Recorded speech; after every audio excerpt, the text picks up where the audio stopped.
رمضان مرحبا رمضان مرحبا صلو علی الحبیب صلی اللہ تعالی علی محمد صلی اللہ علیہ وسلم۔ میٹھے میٹھے اسلامی بھائیوں اور مدنی چینل کے ناظرین، وقت ہوا ہے ایک حدیث سے ایک واقعہ سننے کا۔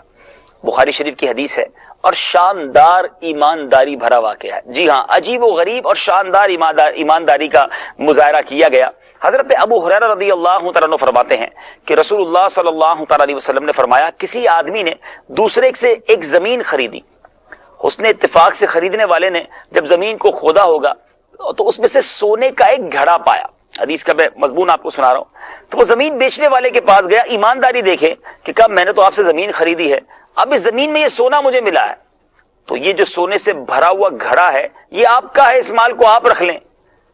اب زمین بیچنے والا بھی کیسا ایماندار ہے، کسی کو اس طرح کوئی آئے تو کہ یار عجیب آدمی، زمین لے لیتی خود ہی رکھ لیتا، لیکن دینے آیا تو یہ بھی لینے کی بجائے کیا کہہ رہے ہیں، کہتے کہ میں نے آپ کو زمین اور اس میں پائی جانے والی ہر چیز فروخت کر دی تھی، اس لیے زمین بھی آپ کی، یہ مال کے بھی آپ ہی حقدار ہیں۔ اب دونوں بحث کرنے لگے، اگلا کہہ رہا ہے یہ آپ کا ہے، دوسرا کہہ رہا نہیں آپ کا۔ کتنی الٹی بات ہے، ہمارے یہاں تو یہ ہوتا کہ یہ میرا ہے، اس پہ لڑائی ہوتی ہے، یہاں یہ دونوں کیسے زبردست اصحاب ہیں جو کہہ رہے نہیں یہ آپ کا ہے۔ اب انہوں نے ایک فیصلے کے لیے بندہ مقرر کیا کہ یہ مال ہے کس کا، زمین خریدنے والے کا یا زمین جس نے بیچی اس کا۔ جو فیصل تھا یعنی دونوں کے درمیان فیصلہ کرنے والا تھا، اس نے پوچھا کہ کیا تم دونوں اولاد والے ہو، تمہارے یہاں بچے ہیں؟ تو ایک نے کہا میرے پاس ایک لڑکا ہے، دوسرے نے کہا میری ایک بیٹی ہے۔ تو انصاف کرنے والے نے کہا کہ دونوں کا ایک دوسرے سے نکاح کر دو اور یہ سونا ان پر خرچ کر دو، باقی جو بچے وہ اللہ کی راہ میں خیرات کر دو۔ اللہ غنی اللہ غنی۔ یہ واقعہ سن کر کمال ایمان تازہ ہوتا ہے کہ ایسے بھی لوگ دنیا میں رہے ہیں، مگر آج تو حال یہ ہے کہ کسی کا مال زبردستی بھی چھیننے کا موقع ملے تو لوگ چھین لیتے ہیں، معاذ اللہ۔ پتہ بھی چل جائے کہ یہ میرا نہیں ہے پھر بھی کہتے ہیں کوئی بات نہیں، کسی کو نہیں پتا نا یہی میرا ہے۔ یاد رکھیے، کسی کا حق دبا لینا، کسی کا مال دبا دینا، یہ کرنا بڑا آسان ہے، مگر اس کا جواب کیسے دیں گے؟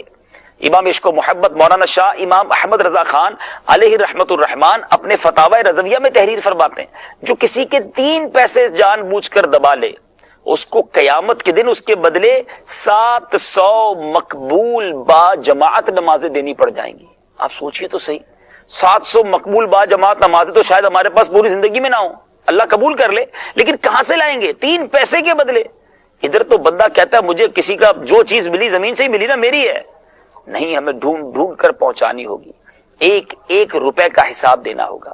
اللہ مجھے بھی خوف خدا نصیب فرمائے، آپ کو بھی نصیب فرمائے۔ اگر پتہ بھی چل جائے نا کہ کسی کی کوئی چیز میرے پاس ہے تو معافی مانگ کر فوری اسے واپس لوٹا دے، اللہ آپ کو اس سے اچھی چیز دے دے گا۔ لیکن جو امانت میں خیانت کرتے ہیں وہ دنیا میں بھی برباد ہوتے ہیں، آخرت میں بھی بربادی ان کا مقدر ہوتی ہے۔ مدنی چینل دیکھتے رہیے، انشاءاللہ اگلے سلسلے میں ایک اور قصہ حدیث پاک سے لے کر حاضر ہوں گے اور اس کی برکتیں لوٹیں گے۔ صلو علی الحبیب صلی اللہ تعالی علی محمد صلی اللہ علیہ وسلم۔